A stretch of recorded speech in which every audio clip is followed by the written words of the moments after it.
আল্লাহ রাব্বুল আমিন কোরআনের অন্যত্রে বলেন, পৃথিবীর মানুষ তোমাদের মঙ্গলের জন্য আমি রব দুইটা নিয়ামত পাঠাইলাম। আমার আল্লাহ বলেন, কাদ জাআকুম মিনাল্লাহি নূরুন ওয়া কিতাবুন মুবিন। আর আওয়াজ দিয়ে বলেন না আল্লাহু আকবার। আমার ভাইরা, আমার বন্ধুগণ, আল্লাহ রাব্বুল আমিন ডাক দিয়ে বলেন, নবী গো, এক নম্বরে আমি আল্লাহ পাক আপনি নবীকে দুনিয়ার জন্য পাঠাইলাম। দ্বিতীয় নম্বরে নূর নামক কোরআন আমি আল্লাহ নাজিল করে দিলাম। ভাইজান প্লিজ কেউ কারো দিকে তাকাবেন না বাবা, একটু পরে দেখবেন জমিন থেকেও মনে হবে কান্নার আওয়াজ আসতেছে। পর্দার মা বোনেরা নিজেদের সন্তানদেরকে একটু নিজেরা গুছায় রাখবেন। মা গো, আপনার সন্তানের আওয়াজের কারণে যেন আমার কথা বলতে কষ্ট না হয়। ও মা, এত কষ্ট করে আপনি এসেছেন, ও বোনেরা এত কষ্ট করে এসেছেন, কষ্টটা যেন সার্থক হয়ে যায়, কষ্টটা যেন বিফলে না যায় গো ভাই, কষ্টটা যেন বিফলে না যায় গো বোন। আমি আপনাদেরকেও বলবো, যুবক ভাইরা, মুরব্বী বাবারা আমার, একটু মনোযোগী হয়ে যান, কথাগুলি দিলের কান লাগায় শোনেন। আল্লাহ রাব্বুল আমিন ডাক দিয়ে বললেন, নবীজি এই পৃথিবীর জমিনে আমি আল্লাহ রাব্বুল আমিন যাদেরকে দুনিয়ার জমিনে মানুষ রূপে পাঠাইলাম, এই মানুষের মধ্যে যারা ইমানদার, এই ইমানদার বান্দা বান্দীদেরকে আমি আল্লাহ ডাক দিয়ে বললাম, ওগো ইমানদার বান্দা বান্দীগণ, তোমরা যারা ঈমান এনেছ আমি আল্লাহকে ভয় করার মতন ভয় করো, আর সত্যিকারে মুসলমান না হয়ে মৃত্যুবরণ করিও না। বাজানো মায়ের পেট নামক খোপড়ার মধ্যে ছিলাম, আবার মায়ের পেট থেকে আল্লাহর হুকুম মোতাবেক মায়ের পেট নামক খোপড়া থেকে বের হয়ে দুনিয়া আসলাম। আবার আল্লাহ যেদিন হুকুম দিবেন আমার বন্ধুগণ দুনিয়া থেকে কবর নামক খোপড়ায় আমার আপনার যেতে হবে। বাজানো এই খোপড়া যাওয়ার আগে সত্যিকারে মুসলমান হওয়া লাগবে বাবা। আরে বন্ধু, মোবাইল থাকলে মোবাইলের মাধ্যমে অডিও রেকর্ড করে নিয়ে যাবেন বাবা, একটু দিলের কান লাগাইবেন। রব্বে কাবা জাল জালালি ওয়াল ইকরাম রব্বুল আলামিন ডাক দিয়ে বললেন, নবী গো আমি আল্লাহ উম্মতে মুহাম্মাদীদেরকে আমি আল্লাহ পাক আমার তৈরকৃত বান্দাদেরকে বড় আদর করে ডাক দিয়ে বললাম, বান্দারে তোমরা সত্যিকারে মুসলমান না হয়ে মৃত্যুবরণ করিও না। ভাইজান আল্লাহর ভয় যদি আমার অন্তরে আপনার অন্তরে সঠিকভাবে থাকে, মা বোনদের অন্তরে সবার অন্তরে যদি সঠিকভাবে থাকে, যত বড় বিপদে পড়ি না কেন এই দুনিয়ার থেকে ও আমার ভাইরা বিপদ থেকে উদ্ধার করবেন আল্লাহ। আবার মৃত্যুর পরেও যদি কবরে বিপদে পড়ি, ওই কবরে বিপদে পড়লো বিপদ থেকে উদ্ধার করবেন কে? আরো জোরে বলেন না কে? আর একবার বলেন না কে? বাজানরি দুনিয়ার জমিনে বিপদে পড়লে বিপদ থেকে আল্লাহ পাক আল্লাহর ভয় অন্তর অর্জন করার কারণে রব্বে কাবা আমাকে আপনাকে দয়া করে মায়া করে দেখেন বাজান বিপদ থেকে উদ্ধার করেন। কেমন করে বাজান বিপদ থেকে উদ্ধার করে আমি আপনাদের কাছে কথাগুলি রিলি করে শোনাই, খুব মনোযোগী হয়ে কথাগুলি শুনবেন, একটু এদিক সেদিক কান লাগাবেন না, একটু এদিক সেদিক খেয়াল দিবেন না বাবা। এদিক সেদিক খেয়াল দিলে আমার বন্ধুগণ আলোচনার পয়েন্ট আপনি হারিয়ে ফেলবেন। আর আলোচনার পয়েন্ট যদি আপনি হারিয়ে ফেলেন, আলোচনা বুঝতে কিন্তু আমার আপনার কষ্ট হবে। আরে বাবাজি, অনিবার্য কারণে রাত্র হয়ে গেছে, সঙ্গত কারণে আমার বন্ধুগণ রাত্র গভীর হয়ে গেছে। এই গভীর রাজনীতি আমি বলে দিয়ে যাই, যুবকরে তুমি আল্লাহকে ভয় করো না? মা বঙ্গ তোমরা কেন আল্লাহকে ভয় করো না? আরে ভাইজান আমি আপনি কেন আল্লাহকে ভয় করব না? আল্লাহর ভয় যদি অন্তরে থাকে আমার বন্ধুগণ এই ভয়ের গুণে আল্লাহ আপনাকে জয়লাভ করে দিবে। যদি থাকে আমার আপনার অন্তরে আল্লাহর ভয়, আমি আপনি করব সকল কাজে জয়। কথা বলেন ঠিক না বেঠিক? আবার বলেন ঠিক না বেঠিক? লম্বা করার কোনো সুযোগ নেই। উম্মতের ওলামায়ে কেরামগণ বসা আছেন, ওনাদের কাছে জিজ্ঞাসা করে দেখবেন। আরে বাবাজি, সহিহুল বুখারী, বুখারী শরীফের হাদিসের ঘটনা বুখারী শরীফের মধ্যে পাওয়া যায়। আল্লাহ পাকের তিনজন গোলাম, আরে বন্ধু আমার ভাইরা, নিজ নিজ কর্ম করার পর পারিশ্রমিক গ্রহণ করিয়া আপন সংসার ঠিক রাখার জন্যে, কেউ ছেলে মেয়ের জন্যে বাজারঘাট করিয়া, আবার কেউ মা বাবার জন্যে বাজারঘাট করিয়া, আবার কেউ আমার বন্ধুগণ কোনো প্রকার সংসার ঠিক রাখার জন্যে বাজারঘাট করিয়া, তিনটা সন্তান যখন একই সুন্দরভাবে একইভাবে রওনা দিল, আপন গতিতে চলতেছেন, হঠাৎ করে বাজানো আল্লাহর হুকুমে ঝড় তুফান শুরু হয়ে গেল, যেটা আপনাদের রংপুর বিভাগের আঞ্চলিকতায় বলে ঝড়ি শুরু হয়ে গেল। এমন ঝড় তুফান শুরু হয়ে গেল, এমন ধুলা, চোখে মুখে শুধু অন্ধকার অন্ধকার, কাছের লোককেও দেখা যায় না, দূরের লোককেও দেখা যায় না। আমার বন্ধুগণ, আমার ভাইরা, প্লিজ খুব খেয়াল করে শুনবেন বাবা। বক্তা কেমন আসলো, মাহফিল কেমন হইল, লোক কেমন জমা হইল, বক্তার গলা কেমন সুন্দর, বাজান এই চিন্তা ভাবনা একটু আপনি দূর করে দিবেন বাবা। একটু দিলটা নরম করবেন বন্ধু। কেউ চলে গেলে তাকে চলে যেতে দিবেন, খবরদার কারো যাওয়া দেখে কেউ যেন না যায়। মনে রাখবেন বাজান, আপনার কবরে আপনার যাওয়া লাগবে, আমার কবরে আমার যাওয়া লাগবে, খোপরা নামক কবরে আমারই খোপরা নামক কবরে যাওয়া লাগবে, আপনার ওই বাজান খোপরা নামক কবরে আপনার ওই যাওয়া লাগবে। কাজে আপনার জবাব আপনি দিবেন, আমার জবাব আমি দেব। কথা বলেন ঠিক না বেঠিক? মান আরাফা নাফসাহু ফাকাদ আরাফা রাব্বাহু, যে নিজের চিনল সে আমার আল্লাহর চিনল, যে নিজেকে চিনে নাই সে আমার আল্লাহকে চিনে নাই। বাজান রে, জীবনের শেষ বয়ান মনে করে বয়ান করছি। তিনটা সন্তান যখন রওনা দিল, এমন ধুলার ঝড় বাতাস শুরু হয়ে গেল, অন্ধকার। বাজান কেউ কোনো কিছু দেখতে পারে না। হঠাৎ করে আমার ভাইরা তিনজনের মধ্যে একজন চিল্লায় উঠলো, এখন আমরা কি করি উপায়? তিনজনের মধ্যে যার বয়স একটু বেশি, সে পরামর্শ দিয়ে ডাক দিয়ে বলল, ভাইরে এইভাবে চিল্লাচিল্লি করিয়া কোনো লাভ নাই, দেখো কোনো গর্ত পাওয়া যায় কিনা, দেখো কোথাও কোনো আশ্রয় নেওয়া যায় কিনা। ও বাজান হাঁটতে চলতে ফিরতে একটু দূরে নজর করে দেখে সুন্দর একটা গর্ত দেখা যায়। বাজানের দুই পাশে দুই সাইডে পাহাড়, মাঝখান দিয়া রাস্তা। এই মাঝখানের রাস্তায় আমার বন্ধুগণ সুন্দর একটা আমার ভাইরা গর্ত দেখা যায়। তিনজন যুবক ডাক দিয়ে বলতেছেন, আপাতত এই গর্তের মধ্যে আমরা আশ্রয় নিই। আমার ভাইরা তিনজন একে একে করে যখন গর্তের মধ্যে ঢুকলো, তিনজনের যখন ঢুকা শেষ হয়ে গেল, আল্লাহর কুদরতের খেলা কেউ বুঝে আবার কেউ বুঝে না। কথা বলেন ঠিক না বেঠিক? তিনজন যখন গর্তের ভিতর প্রবেশ করলেন, তিনজনের যখন গর্তের ভিতর প্রবেশ করা শেষ হয়ে গেল, আল্লাহর হুকুমে ওই গর্তের সাইডে যে আমার বাজানরে বিশাল আকারের একটা পাথর ছিল, এই পাথরটা গর্তের মুখ বরাবর আমার বন্ধুগণ গড়ায় পড়ে গেল। গর্তটার মুখটা আটকায় গেল, সামান্য একটু ফাঁক রইল যাতে নিঃশ্বাস নিতে পারে, বাতাস আদান প্রদান করতে পারে। এবার বাজান তিনজন যখন দেখলো গর্তের মুখ আটকায় গেল, অনেক চেষ্টা করতেছে হাত দিয়ে পাথর সরানোর জন্য, কিন্তু না, নড়ে না, পাথরটা সরানোই যায় না। তিনজনের মধ্যে ভিতরে আরো ভয় ঢুকে গেল। কি করি উপায়? ভাবিলাম এখানে আসলেই বিপদ থেকে উদ্ধার হব, এখন দেখি বিপদ আরো বাড়ি গেল। কথা কোন ঠিক না বা ঠিক? কষ্ট হইতেছে আপনাদের, বেজার হইতেছে, চলবে কি চলবে না? কতক্ষণ জোরে কন। শরীয়তপুরি কি নকল না আসল? হ্যাঁ, শরীয়তপুরি নকল না আসল? শরীয়তপুরি নকল করবে কিন্তু ধরা খাইবে। কথা কয় না? আমার সুরে বহুত মানুষ ওয়াজ করে, কিন্তু মোর জনগণ যারা আসল ভক্ত ওরা কয় না ওমার মতন হয় না, ওমার সুর নকল করা যায় কিন্তু ওমার কায়দা নকল করা যায় না। কথা কোন ঠিক কিনা? হে নকল নকল আর আসল আসল, ঠিক কিনা বলেন?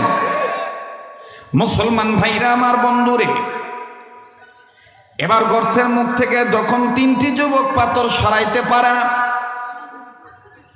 একটু সময় দিয়ে দিবেন বাজান, একটু মনোযোগী হয়ে যান। তিনজন যুবক বহুত চেষ্টা করতেছে, পাথর সরান যায় কি যায় না। বাজান অনেক চেষ্টা করলো, না না পাথর নড়ে না। এবার তিনজনের মধ্যে আরো ভয় ঢুকে গেল। এখন কি করি, উপায় এই গর্তের মধ্য থেকে বাইর হই কেমনে?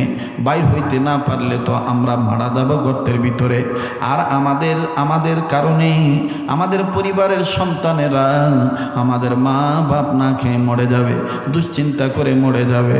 বাজানো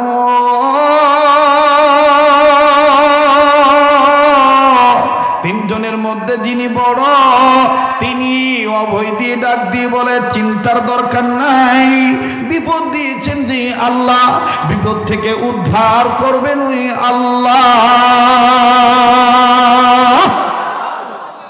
বলেন তো বাজান, বিপদ দেওয়ার মালিক কে? বিপদ থেকে উদ্ধার করার মালিক কে? বিপদ থেকে উদ্ধার করার মালিক আল্লাহ। এবার বড় সন্তানটা, তিনজনের মধ্যে যিনি বড়, তিনি যখন বললেন বিপদ দেওয়ার মালিক আমার আল্লাহ, বিপদ থেকে উদ্ধার করার মালিক আমার আল্লাহ, দুইটা যুবক ডাক দিয়ে বলতেছেন, বড় ভাই আমরা এখন কি করি, উপায় তো খুঁজে পাই না, আপনি আমাদেরকে পরামর্শ দেন। এবার বয়স যার বেশি, এই বড় সন্তানটা ডাক দিয়ে বলতেছেন, ভাইজান তোমরা ঘাবড়াইও না, আমি তোমাদেরকে একটা কথা বলি, আপন আপন একটু চিন্তা করো, নিজ নিজ আমলে চিন্তা করো। জীবনে যদি কোনো ভালো কাজ করে থাকো, আর ওই কাজটা যদি আল্লাহর জন্য হয়ে থাকে, আল্লাহর ভয়ে যদি তুমি করে থাকো, আমি করে থাকি, ওই কাজের উসিলা ধরো আল্লাহর কাছে, আল্লাহ পাক ওই কাজের উসিলায় আল্লাহ পাথর সরাইয়া দিতে পারে। আল্লাহ যদি উদ্ধার না করে এখন আর চিল্লা লাভ হবে না। এবার তিনটি যুবক, আমার ভাইরা দুইজন যুবক ডাক দিয়ে বলতেছে, ঠিক আছে ভাইজান আমরা একটু হিসাব মিলিয়ে দেখি। তিনজন বাজান আপন জীবনের কর্ম হিসাব করতেছে, কর্মের মধ্যে ভালো কাজ কার কোনটা আছে। হঠাৎ করে প্রথম যুবক ডাক দিয়ে বললেন, ভাইজান আমার জীবনের একটা ভালো কাজ আছে। ডাক দিয়ে বলে, কি তোমার ভালো কাজ, তুমি ডাক দিয়ে বলো। ডেকে ডেকে বলতেছেন, ভাই আমার ভালো কাজ হলো, আল্লাহ পাক এক সময় আমাকে অনেক ধন সম্পত্তি দিয়েছিলেন, কিন্তু আল্লাহ পাক আবার কেড়ে নিয়েছেন। আমি এখন আমার কর্মের কারণে আমি এখন মানুষের বাড়িতে পড়ে দেই, আমি মানুষের বাড়িতে কামলা খাটি খাই, আমি গরিব হয়ে গেছি। কিন্তু এমন একটা সময় ছিল আমার অনেক ধন সম্পদ ছিল, আমি অনেক কামলা খাটাইতাম, আমি অনেক কর্মচারীদের বেতন দিতাম। ওই একদিনের ঘটনা, একদিন আমি যে কর্মচারীর বেতন দেব, আমি রোজ রোজ তাদের হিসাব করে বেতন দিয়ে দিই, প্রতিদিনের পারিশ্রমিক তাদের দিয়ে দেই। একদিন আমি এক যুবকের 7 দিনের টাকাটা আমার কাছে জমা আছে, আমি এখন হিসাব করে তাকে টাকাটা দিয়ে দেবো।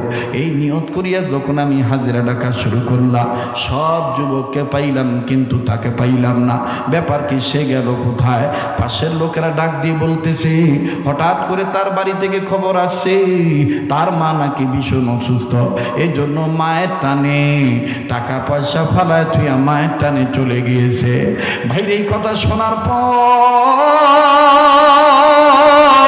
আমার মা ছিল না, আমার বাবা ছিল না। আমি যখন শুনলাম আমারই বাড়ির কর্মচারী, আমারই লোক মা অসুস্থ, মায়ের অসুস্থতার কথা শুনিয়া টাকার কপালে লাথি না দিয়া মায়ের পানে দৌড় মারছি। আমার ভিতরে তখন মায়া লেগে গেল, আরে মায়ের পাগল যেই সন্তান, এই সন্তানটা টাকা না নিয়ে চলে গেছে। ঠিক আছে আমি এর টাকাটা আমার কাছে আমানত হিসাবে রেখে দিই। ভেবেছিলাম একদিন পর আসবে, কিন্তু না, একদিন গত হয়ে গেল, সে আর আসলো না। ভাবলাম পরের দিন আসবে না, তাও আসলো না। ভাবলাম তারপরের দিন আসবে না, তাও আসলো না। ভাবলাম তারপরের দিন আসবে না, তাও আসলো না। এইভাবে এক সপ্তাহ, এইভাবে এক মাস, এইভাবে 2 মাস, এইভাবে 3 মাস চলে গেল, এইভাবে 6 মাস যখন চলে গেল, এখন আমি মনে মনে ভাবতে পারলাম, বুঝতে পারলাম, আমি মনে মনে ভেবে বুঝতে পারলাম, সিদ্ধান্ত নিলাম হয়তো বা এই যুবক আর এখন শিগগিরই আসবে না, তার আসতে দেরি হবে। আমি কি করলাম জানেননি গুহার সাথী ভাইরা, আমি তার রেখে দেওয়া টাকা, এই টাকাটা আমি খেয়ানত করলাম না, আমি তার টাকা দিয়ে সুন্দর করে আমি বিশাল একটা পালের ছাগলের পাল কিনলাম, আমি দুম্বার পাল কিনলাম, আমি ভেড়ার পাল কিনলাম, মেষের পাল কিনলাম। বাজান এক এক বর্ণনাকারী এক একভাবে বর্ণনা করেছে। ডাক দিয়ে বলে আমি বিশাল ছাগলের পাল করে করলাম, ছাগলের পাল করে করিয়া এগুলো তার জন্য আমি রেখে দিলাম। ভাবলাম সে আরো যদি কয়েকদিন পর আসে, আমি তাকে বলবো তোমার টাকা রেখে গেছো, এই টাকা দিয়ে আমি কি করব, আমার কাছে থাকলে খরচ হয়ে যেতে পারে, এই জন্য আমি এগুলো তোমার নামে কিনেছি, এগুলো সব তোমার। না না না না না, 1 বছর পরও আসলো না, 2 বছর পরও আসলো না, 3 বছর পর এই যুবকটা হঠাৎ করে সে ডাক দিয়ে বলতেছে মিয়া ভাই, আমি আমার মায়ের অসুস্থতার খবর পাওয়ার পরে আমি দিশা হারায় ফেলাই, আমি আমার মায়ের টানে চলে যাই, আপনার কাছে আমার কিছুদিনের টাকা রেখে যাই, ভাইজান আমার টাকাগুলি যদি দিতেন তাইলে আমার অনেক উপকার হইত। এই লোকটা ডাক দিয়ে বলতেছেন ভাইরা, এই কথা বলার পর আমি ডাক দিয়ে বললাম তোমার টাকা তো আমি রেখেছি, তোমার টাকা তো আমি খেয়ানত করি নাই, আসো আমি তোমার টাকা তোমাকে বুঝাই দিই। এই কথা বলার পর আমি ছেলেটাকে হাত ধরলাম, হাত ধরে আমি নিয়ে চলে গেলাম আমার খামারে। তার ওই ছাগলের পাল থেকে, ভেড়ার পাল থেকে যত ছাগল বেড়ে গেছে এই খামারে আমি নিয়ে যাইয়া শত শত ছাগলকে দেখাইয়া আমি ডাক দিয়ে বলে দিলাম এগুলো সব তোমার, এগুলো সব তোমার, এগুলো সব তোমার টাকা, এগুলো সব তোমার টাকার, এগুলো তুমি নিয়ে যাও। লোকটা ডাক দিয়ে বলল ভাইজান আপনি কি আমার সাথে ঠাট্টা মস্করা করতেছেন নাকি? আমার টাকা তো এত টাকা না, এত ছাগল তো আমার হওয়ার কথা না। আমি তাকে সব তখন ভেঙে বলে দিলাম এই এই ঘটনা, আমি তোমার রেখে যাওয়া টাকা খেয়ানত করি নাই, তোমার আমানত আমার কাছে ঠিক রেখেছি, ঠিক রেখে আমি তোমার আসতে দেরি হওয়া দেখে আমি তোমার নামে এই ছাগলের পালটা আমি ক্রয় করি, ওখান থেকে বাচ্চা দিয়েছে 2-3 বছরে, এখন অনেক বেড়ে গিয়েছে, এগুলো সব তোমার। আমি তাকে দিয়ে দিলাম, সে খুশি মনে নিয়ে যায় আর ডাক দিয়ে বলে ভাইজান আল্লাহ আপনার ভালো করুক, সুবহানাল্লাহ। এবার ডাক দিয়ে বলতেছে ভাই রে, ওই দিনের কাজ যদি আল্লাহর জন্য আমি করে থাকি, এটা আমি ভালো কাজ করেছি, এই ভালো কাজের উসিলা দিয়ে আমি আল্লাহর দরবারে হাত তুলব। এবার 2 গুহার সাথে ডাক দিয়ে বলল ঠিক আছে ভাই, আল্লাহর কাছে আপনি বলেন তো দেখি, আল্লাহ পাক মা বাবার চাইতে দয়ার আল্লাহ, মা বাবার চাইতে আমার আল্লাহ দয়া বেশি, দেখেন তো দেখি ভাই, আপনি দোয়া করে দেখেন। এবার এই যুবকটা ডাক দিয়ে বললেন মালিক,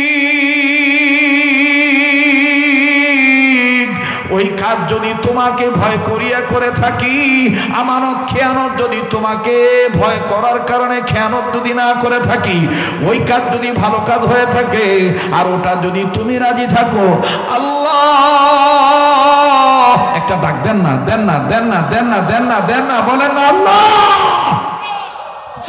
আমার ভাইরা, আমার বন্ধুগণ, আজ আমার আপনার জীবনে এই ভালো কাজটা, এই মাহফিলে আসার একটা ভালো কাজ হয়ে যেতে পারে।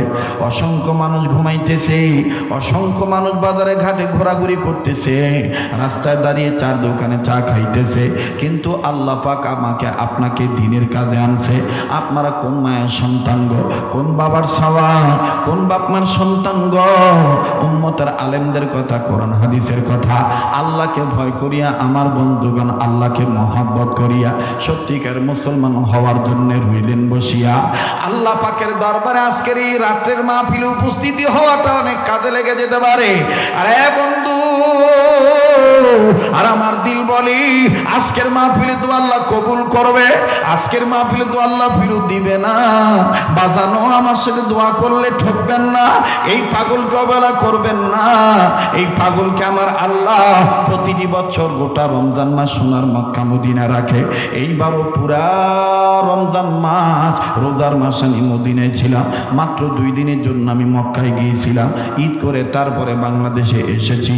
কাজেই বলবো বাজান, যেই হাত দিয়া বারবার আল্লাহর ঘর কাবা ধরি, যেই হাত আল্লাহ ওনাদের হাতের সাথে লাগানো, ওই হাতটা উঠাইয়া আমি আপনাদেরকে নিয়ে দোয়া করব।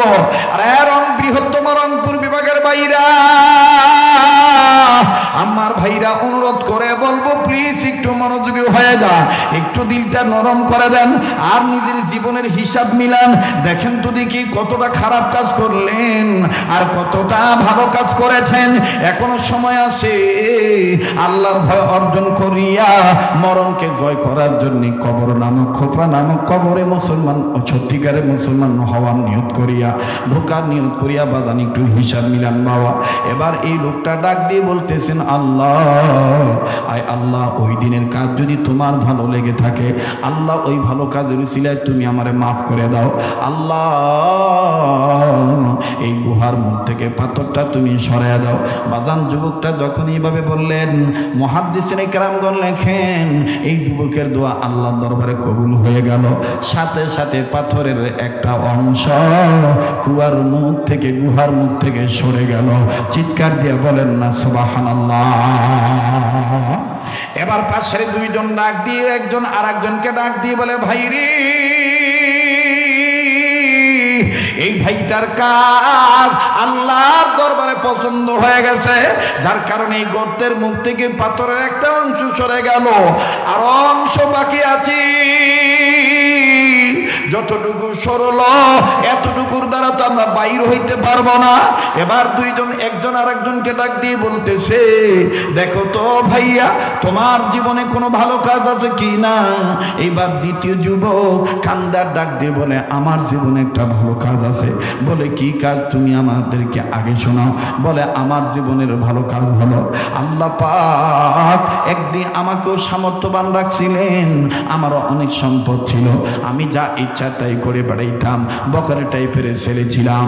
ওই বখাটে টাইপের ছেলে থাকা অবস্থায় আমি কোনো ভালো মন্দ বিচার করতাম না, আমি রাত্র দিন মানতাম না, আমি আধার আলো মানতাম না, আমি অন্যায় অপরাধ করতাম, আমি এইভাবে চলাচল করতাম। কিন্তু এই চলার মাঝে আমার একটা নেশা ছিল, বাদে নেশা।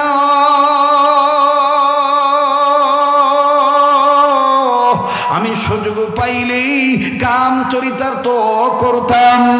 আমি যেই মেয়েকে ধরতাম সেই মেয়ে আর ছুটতে পারতো না। আমার আগে থেকে একটা টার্গেট ছিল, একটা নেশা ছিল, আমি আমার চাস্ত বোনকে ধরব, আমি আমার চাস্ত বোনের সাথে নিজের কাম চরিতার্থ আমি হাসিল করব। একদিন আমার সুযোগ চলে আসলো, আমার চাস্ত বোন আমার কাছে এসে ডাক দিয়ে বলল, ভাইরে আমার আব্বা খুব অসুস্থ, আমরা গরিব মানুষ, আব্বার চিকিৎসার টাকা আমাদের জোগাড় করার পক্ষে আমাদের পক্ষে সম্ভব না।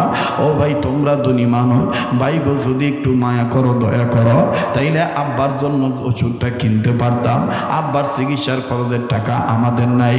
আমি তখন সুযোগ পাইয়া আমার চাস্তো বোনকে ডাক দিয়ে বললাম, বোন রে তুই আমার কাছে আসছিস তোর আব্বার চিকিৎসার খরচের জন্য, আমি তোরে দেব, তবে একটা শর্ত হইল আমি যা চাইব তুই কিন্তু আমারে তাই দিবি। বলে সেটা তুমি কখন চাইবা তখনই দেব। বলে এখন আমি তোর কাছে চাইব না, যেদিন তুই আমাকে এই টাকা দিতে আসবি সেদিন আমি তোকে সেই দিন এই কথাটা বলবো। আমার চাচাতো বোন শর্তটা মেনে নিল, বাবার চিকিৎসার খরচের জন্য আমার কাছ থেকে টাকা নিল,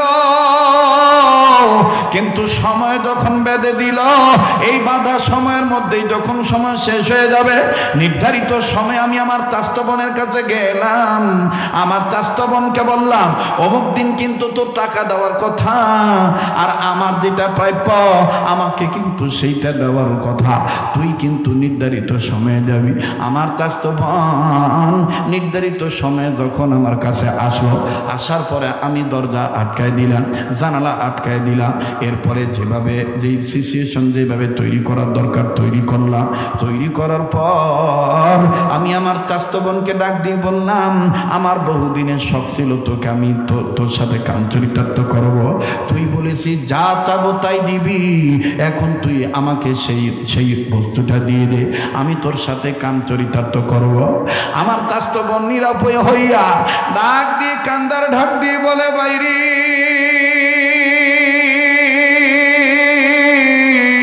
একটা নারীর সম্পদ হইল সতীত্ব, এই সতীত্বটা তুই এখন নষ্ট করে ফেলবি। আগে যদি আমি জানতাম আমি তোর শর্তে রাজি হইতাম না। ঠিক আছে, আমার কথা মোতাবেক আমি তোর কাছে ফেসে গেছি, ঠিক আছে তুই আমার সাথে কাম চরিতার্থ করবি, এটা যেহেতু তোর ব্যাপার তুই কর রে ভাই। ও ভাই জান গোয়ার সাথী ভাইরা, আমার চাচতো বোন এই কথা বলিয়া যখন সে তার কাপড় খুললো, কাপড় খোলার জন্য প্রিপারেশন নিল, যখন সে বিবস্ত্র হবে কাপড় খোলে, আর আমার চাচতো ভাই আকাশের পানে তাকাইয়া চোখের পানি ছাড়িয়া কান্দার বলে, আল্লাহ আমার বড় ভাই নাই, আমার বাবা আছে, আমার মা নাই, আল্লাহ আমি গরিব মানুষ, আমার বাবার চিকিৎসার জন্য আমি টাকা জোগাড় করতে পারি নাই। ও বাজান, এই বয়ান সবার ভালো লাগবে না, এই বয়ান সবার অন্তরে রেখাপাত করবে না, সবার অন্তরে মুতাআসসার প্রভাব বিস্তার লাভ করতে পারবে না। বাবা একটু খেয়াল করো রে বাবা, দেখো আমার তোমার জীবনে এরকম কখনো সিচুয়েশন আসছে কিনা। এই বোনটা কান্দার ডাক দিয়ে বলে, মালিক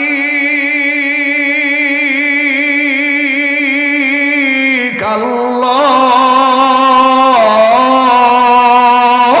আমার বড় ভাই নাই, আমার মা নাই, আমি অভাবী সংসারের মেয়ে, বাবার চিকিৎসার জন্য ধনী চাচতো ভাইয়ের কাছে টাকা নেওয়ার জন্য আসছিলাম, চাচতো ভাই আমার দুর্বল পয়েন্ট পেয়ে আমাকে এইভাবে আটকাইছে। আল্লাহ আল্লাহ আজকে আমি এইভাবে নষ্ট হয়ে যাব। আল্লাহ আল্লাহ এইভাবে দেখতেছি চাচতো বোন আল্লাহকে ডাকে, যখন আমি তার বিবস্ত্র হওয়া দেখতেছি, আস্তে করে কাপড় খুলতে চায় আবার খোলে না, কাপড় খুলতে চায় আবার খোলে না, আমি তার দিকে হাত পা বাড়াইলাম, আমার চাচতো ভাই চোখের পানি ছেড়ে কান্দার ডাক দিয়ে বলে, ভাই রে তোর অন্তরে কি আল্লাহর ভয় নাই, তোর অন্তরে কি আল্লাহর ভয় নাই, তুই আল্লাহকে ভয় কর, ইত্তাকুল্লাহ, আল্লাহু আকবার, তুই আল্লাহকে ভয় কর, আল্লাহকে ভয় কর।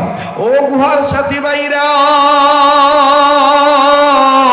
যখন আমাকে বলল তুই আল্লাহকে ভয় কর, তখন আমার অন্তরে কেমন জানি একটা ঝড় শুরু হয়ে গেল, আমি আর তার দিকে আগাইতে পারলাম না, আমি চোখ বন্ধ করে বলে দিলাম, যা তুই ঘর থেকে বেরিয়ে যা, যেইটা চাইছিলাম ওইটা দরকার নাই। আমার চাচতো বোন ঘর থেকে চলে যাওয়ার পরে আমি আমার আল্লাহকে বলেছিলাম, আল্লাহ তোমার রাজির জন্য তোমার বান্দিকে আমি ছেড়ে দিয়েছি, তোমাকে ভয় করে আমি তোমার বান্দিকে ছেড়ে দিয়েছি। ভাইরে ওই কাজটা কি ভালো নয়? গুহার সাথীরা কান্দার ডাক দিয়ে বলো, ভাইরে ভালো না মন্দ এটা আল্লাহ জানে, তবে তুমি আজকে দেখো আল্লাহর কাছে বলে দেখো, ওই কাজের দোহাই দিয়া উসিলা দিয়ে আল্লাহর কাছে সাহায্য চাও, আমার আল্লাহ তোমাকে আমাদেরকে সাহায্য করতে পারে। এবার দ্বিতীয় যুবক আমার ভাইরা গুহার ভিতরে কান্দার ডাক দিয়ে বলে, আল্লাহ ওই দিনের কাজ যদি আমার চাচতো বোনকে যদি তোমার ভয় অন্তরে অর্জন করিয়া তোমার ভালোবাসা পাইয়া আল্লাহ তোমার জন্য যদি আমি ছেড়ে দিয়ে থাকি, ওই কাজটা যদি তোমার কাছে পছন্দ হয়ে থাকে, মাবুদ গো ওই ভালো কাজের উসিলায় গুহার মুখ থেকে আল্লাহ তুমি পাথরটা সরায় দাও, আমাদের বাইর হওয়ার রাস্তা পরিষ্কার করে দাও। বাজানো মুহাদ্দিসিন ইকরাম লেখেন, এই দ্বিতীয় যুবকটা যখন আল্লাহর কাছে বলতেছিলেন, সাথে সাথে আমার বন্ধুগণ পাথরের আরেকটু অংশ গুহার মুখ থেকে সরে গেল। আর একটু জোরে বলেন না সুবহানাল্লাহ, আর একবার বলেন না সুবহানাল্লাহ। এবার বাজান আমার বন্ধুগণ দুইজনের কথায় যখন পাথরের মুখ থেকে গুহার মুখ থেকে পাথরটা সরে গেল, এই কিন্তু বাজান দুই অংশ সরার পরে একটা মানুষ বাইর হইতে যেই পরিমাণ ফাঁকা দরকার ওই পরিমাণ ফাঁক এখনো হয় নাই, এখনো কেউ একজন বাইর হইতে পারবে না। এবার দুইজন মিলিয়া কান্না কান্না ভাব নিয়া বলে, আরে ভাইয়া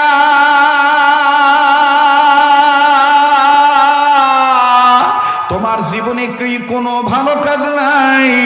তুমি আল্লাহর কাছে একটু বলে দেখো না। 3 নম্বর যুবকটা কান্দার ডাক দিয়ে বলে, ভাই রে, আমার জীবনে একটা ভালো কাজ আছে, তবে এই ভালো কাজটা আমি দুনিয়ার অন্য কোনো মানুষের জন্য করি নাই, আমার মা আর আমার বাবার জন্য করেছি। ডাক দিয়ে বলে, তোমার মা তোমার বাবার জন্য তুমি কি ভালো কাজ করেছো, একটু আমাদেরকে শোনাও না।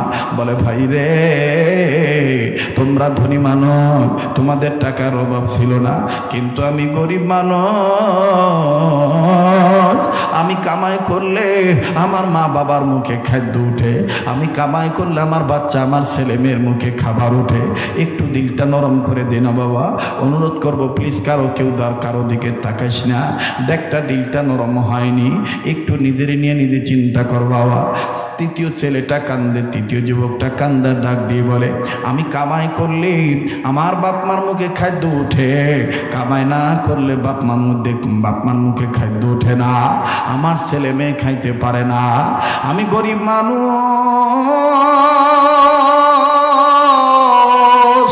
একদিনের ঘটনা তোমাদের বলি, আমার বাড়িতে প্রচুর অভাব, আমার কোনো কাজ নেই, আমি অসুস্থ ছিলাম, কেরমে পর্যায়ক্রমে আমি সুস্থ হয়ে গেলাম। সুস্থ হওয়ার পর আমি দেখলাম আমার বাড়ির চুলায় আগুন ধরানো দরকার, আমি কামাই কাজিতে যোগদান করলাম। একদিনের কর্ম করার পর আমি পারিশ্রমিক পাইলাম। আমি বাড়িতে দেখে গেছি আমার ছেলেও অসুস্থ, আমার মেয়েও অসুস্থ, আমার ছেলে ক্ষুধার্ত, মেয়েও ক্ষুধার্ত। আমি আস্তে করিয়া পারিশ্রমিক পাওয়ার পর আমি আমার স্ত্রী বলে দিয়েছে, আমার মেয়ের জন্য আমি রুটি আনব, মেয়ের জন্য দুধ আনব, মেয়ের জন্য দুগ্ধ ক্রয় করিয়া রুটি ক্রয় করিয়া আমি আমার ছেলে মেয়ের মুখে তুলে দেওয়ার জন্য সন্ধ্যাবেলায় যখন বাড়িতে আসলাম। ভাইরে একটু খেয়াল করে শুনেন না বাবা, একটু খেয়াল করবেন, মনোযোগী হয়ে যান ভাইয়া, কেউ কারো দিকে তাকায়েন না। ডাক দিয়ে বলতেছেন, আমি যখন আমার বাড়িতে যাইয়া আমার বিবির হাতে এই রুটি আর পাউরুটি, এই রুটি আর দুধ দিয়ে দিলাম, আমার বিবি অসুস্থ মেয়েটার মুখে যখনই দুধের রুটি ভিজাইয়া যখন নরম করে বাচ্চার মুখে দিবে, ইতিমধ্যে পাশের ঘর থেকে আমার বুড়ি মা, আমার মা কান্দার ডাক দিয়ে বলে, আজকে আমার ছেলে আমাদের দেখে না, তার মেয়েকে নিয়ে সে অস্থির হয়ে গেছে। বাবা, আমিও তো ক্ষুধার্ত, ও বাবা, আমি কি তোকে পেটে ধরি নাই? ও গুহার সাথী বাইরা, এই কথা যখনই বলল, আমি আমার বিবিকে বললাম, এই বিবি থামো, আমার মা ক্ষুধার্ত, দাও রুটি দাও আর এই দুধ দাও। আমি দুধের বাটি আর রুটি নিয়ে মায়ের দিকে যখন দৌড় মারলাম, আমার বিবি আমার পাউটা ধরে বলে, স্বামী গো, এই খাদ্যটা আমার সওয়া না খাইলে আমার মেয়েটা মরে যাবে, আমার মেয়েটার মরা মুখ দেখতে হবে, মেয়েটা আমার খুব ক্ষুধার্ত। আমি আমার বিবির ভাত ঝাড়া মেরে ফেলে দিলাম, আর ডাক দিয়ে বললাম, তোর জন্য, তোর মেয়ের জন্য যেমন তোর কলিজা কান্দে, তোর বুক কান্দে, আমার মায়ের জন্য আমার অন্তরে এরকমটা কাঁদতেছে। আগে আমার মা, আগে আমার বাবা, তারপরে আমার সন্তান, যখন আল্লাহু আকবার। আরে বন্ধু, আল্লাহর ভয় অন্তরে আছে যাদের, এরা কোশ্চিন কালেও মা বাবার সাথে খারাপ ব্যবহার করতে পারে না, মা বাবার গায়ে হাত তুলতে পারে না, মা বাবাকে বুড়ে বুড়ি বলে গালি দিতে পারে না। কথা বলেন ঠিক না বেঠি? বাজান রে, আজ তোমার আমার বাপ মা বেঁচে আছে, তাই তোমার আমার মা বাবার কদর তোমার আমার কাছে নাই। এই জন্যই কবি বলেন, দাঁত থাকতে দাঁতের মর্ম বোঝা যায় না, দাঁত পড়িয়া গেলে বোঝা যায় দাঁতের কি মর্ম ছিল। মা বাপ যেদিন মারা যাবে, ওই দিন বুঝবা কত বড় নিয়ামত হারাইছো ভাইয়া। লম্বা আমি করব না, 2 মিনিটে শুধু একটু টাচ দিয়ে যাই ভাইয়া। পাশেই